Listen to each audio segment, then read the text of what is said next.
ایرانی وزیر خارجہ عباس عراقچی مسقط کے بعد دوبارہ اسلام آباد کا دورہ کریں گے۔ ایران کی سرکاری نیوز ایجنسی ارنا کے مطابق عباس عراقچی دورہ مسقط مکمل کرنے کے بعد اسلام آباد جائیں گے۔ ایرانی وزیر خارجہ کا اسلام آباد کا دوبارہ دورہ شیڈول میں شامل ہے۔ ایرانی وفد کا ایک حصہ مشاورت کے لیے تہران واپس چلا گیا۔ ایرانی وفد کے اراکین اتوار کے شب دوبارہ اسلام آباد میں عراقچی سے ملیں گے۔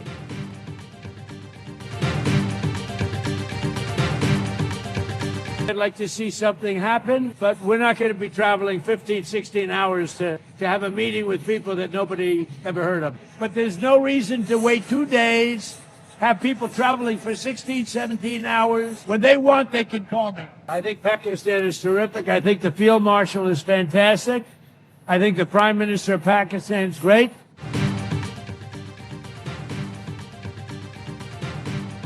امریکی صدر نے مذاکراتی ٹیم کو پاکستان روانگی سے روک دیا۔ اسٹیو وٹکاف اور جیرڈ کشنر کا دورہ پاکستان منسوخ۔ امریکی صدر ٹرمپ نے میڈیا سے گفتگو میں کہا، اسٹیو وٹکاف اور جیرڈ کشنر اب پاکستان نہیں جائیں گے۔ منگل کو ملاقات فکس ہوئی، لیکن طویل سفر کی وجہ سے دورہ منسوخ کیا۔ 18 گھنٹے کی طویل پرواز کر کے ایسے لوگوں سے ملاقات کے لیے نہیں جا سکتے جن کا نام بھی نہیں سنا۔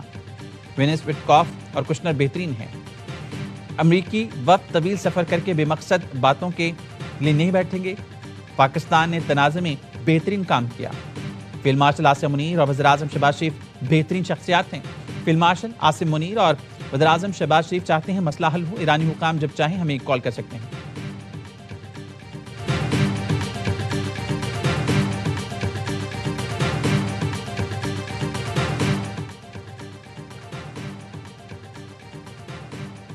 وزیر اعظم شہباز شریف اور ایران کے صدر مسعود پزشکیان میں ٹیلی فونک رابطہ۔ دونوں رہنماؤں کے درمیان خطے کی صورتحال، امن و استحکام کے فروغ کے لیے جاری کوششوں پر بھی گفتگو۔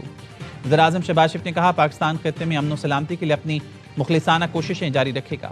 مختلف رہنماؤں سے رابطوں کا مقصد خطے میں پائیدار امن کے لیے اتفاق رائے پیدا کرنا ہے۔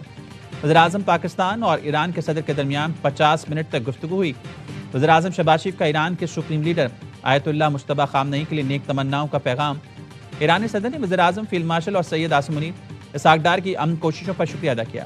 کہا، ایران اور پاکستان کے برادرانہ تعلقات مستقبل میں مزید مستحکم ہوں گے۔ دونوں رہنماؤں کا رابطے اور قریبی مشاورت جاری رکھنے پر اتفاق۔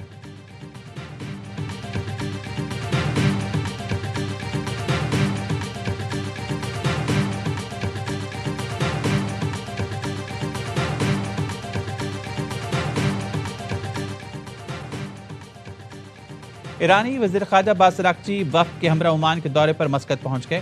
عباس عراقچی نے سوشل میڈیا پر لکھا، پاکستان کا دورہ انتہائی کامیاب رہا۔ خطے میں قیام امن کے لیے پاکستان کی برادرانہ کوششوں کی بہت قدر کرتے ہیں۔ جنگ کے مستقل خاتمے کے لیے اپنا موقف اور لائحہ عمل واضح کر دیا۔ دیکھنا ہے کہ امریکہ واقعی سفارتکاری کے لیے معاملے میں سنجیدہ ہے یا نہیں۔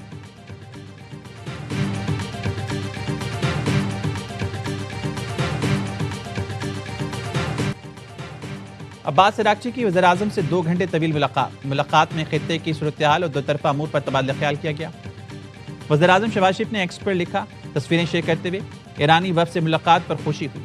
موجودہ علاقائی صورتحال پر خوشگوار اور دوستانہ ماحول میں تبادلہ خیال ہوا۔ پاکستان و ایران کے دو طرفہ تعلقات مزید مضبوط بنانے پر بھی گفتگو کی۔ ملاقات میں نائب وزیر اعظم اسحاق ڈار اور فیلڈ مارشل سید عاصم منیر بھی شریک تھے۔ ایرانی وزیر خارجہ کی فیلڈ مارشل عاصم منیر سے بھی ملاقات تھی۔ قومی سلامتی اور علاقائی صورتحال پر تبادلہ خیال کیا گیا۔ ملاقات میں مشیر قومی سلامتی لیفٹیننٹ جنرل عاصم ملک، وزیر داخلہ محسن نقوی بھی شریک ہوئے۔ علاقائی امن و استحکام کے فروغ کے لیے مشاورت جاری رکھنے پر اتفاق کیا گیا۔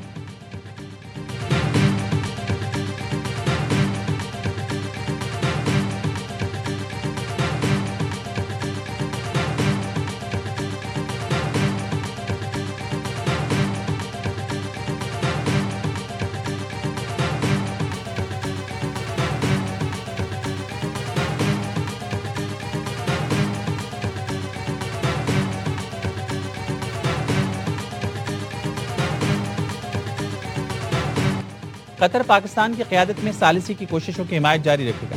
امیر قطر تمیم بن حمد الثانی کے امریکی صدر ٹرمپ سے گفتگو، کہا، قطر شراکت داروں کے ساتھ ہم آہنگی جاری رکھے گا۔ امریکی صدر اور امیر قطر کے درمیان خطے کی صورتحال پر تبادلہ خیال۔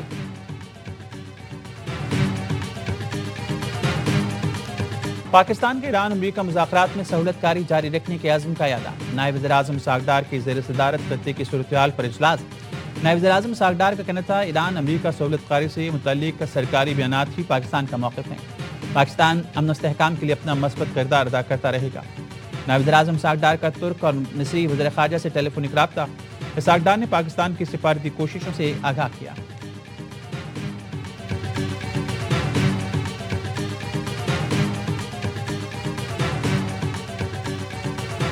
ARY نیوز دنیا کی معاشی شہرت سمجھی جانے والی اہم ترین آبی گزرگاہ آبِ ہرمز پہنچ گیا۔ آبِ ہرمز کا مکمل کنٹرول اس وقت بھی ایران کے پاس ہے۔ یہ جہاز اب بھی ہرمز پار کرنے کے لیے پاسداران انقلاب کی اجازت کے منتظر۔ ARY نیوز نے سب سے پہلے پہنچ کر تفصیلی احوال بتایا۔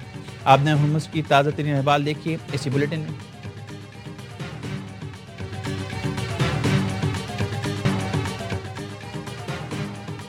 برطانیہ نے پاسداران انقلاب کو قلعہ قرار دینے کی قانون پر کام شروع کر دیا۔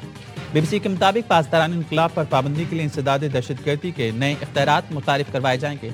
برطانوی اخبار فائنینشل ٹائمز کے مطابق وزیراعظم کیئر سٹارمر کہتے ہیں حکومت آئندہ چند ہفتوں میں قانون متعارف کرائے گی، جس کے تحت ایران کے پاسداران انقلاب کو پابندیوں کے دائرے میں لایا جا سکے گا۔ یورپین یونین فروری میں ہی فیصلہ کر چکی کہ پاسداران انقلاب کو دہشت گرد قرار دیا جائے گا۔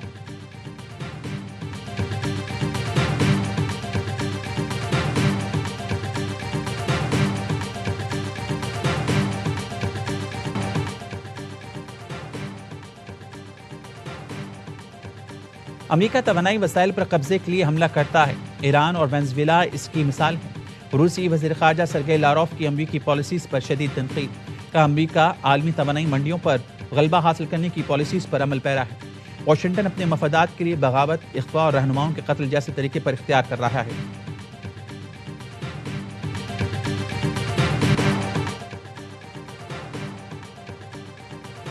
امریکہ جاریہ سے باز رہے، ایران کی مسلح افواج کا سخت انتباہ۔ ترجمان خاتم الانبیاء ہیڈ کوارٹرز کا کہنا ہے امریکی حملے یا محاصرہ جاری رہا تو سخت رد عمل دیا جائے گا۔ امریکہ کے خطے میں کارروائیاں بند نہ ہوئیں تو نتائج بھگتنا ہوں گے۔ امریکی فوجی سرگرمیوں پر مسلسل نظر رکھے ہوئے ہیں، دوبارہ جاری ہوئی تو دشمن کو شدید نقصان پہنچائیں گے۔ آبِ ہرمز پر ہماری نگرانی اور کنٹرول جاری رہے گا۔ امریکی اور صہیونی دشمنوں کو مزید سخت جواب دینے کے لیے تیار ہیں۔ خطے میں کسی بھی نئی کارروائی پر بھرپور رد عمل ہوگا۔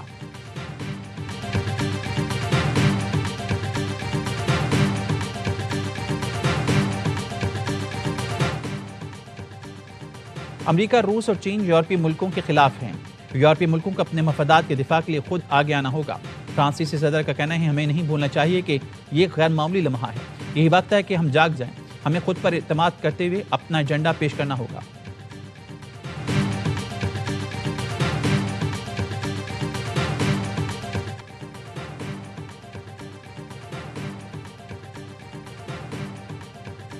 امریکی معیشت کو بحران کا سامنا ہے۔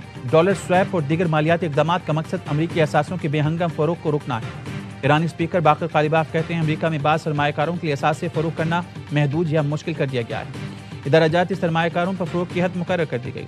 آبِ ہرمز میں کشیدگی بڑھنے پر مالیاتی راستے مزید محدود ہو سکتے ہیں۔ صورتحال بگڑنے سے پہلے فیصلے کرنے ہوں گے۔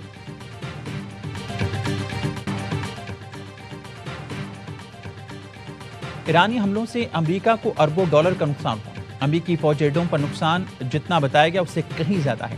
امریکی نیوز چینل NBC کے امریکی حکام کے حوالے سے رپورٹ بتایا نقصانات کی مرمت پر اربوں ڈالر لاگت آ سکتی ہے۔ ایران نے خلیجی ملکوں میں 7 امریکی اڈوں پر درجنوں اہداف کو نشانہ بنایا۔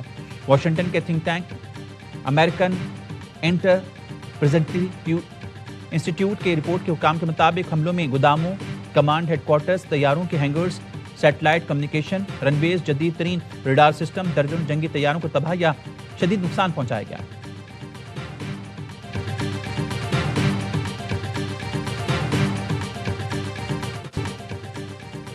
لبنانی صحافی امل خلیل کو اسرائیلی فورسز کی جانب سے تعاقب کر کے قتل کرنے کا انکشاف۔ الجزیرہ کے مطابق صحافی امل خلیل کو شہید کرنے سے پہلے اسرائیلی فون نمبر سے دھمکیاں دی گئی۔ امل خلیل کو اسرائیلی نمبر سے دھمکیاں ملتی رہیں مگر رپورٹنگ نہ روکی۔ 22 اپریل کو اسرائیلی فورسز نے صحافی کا تعاقب کر کے عمارت پر حملہ کیا۔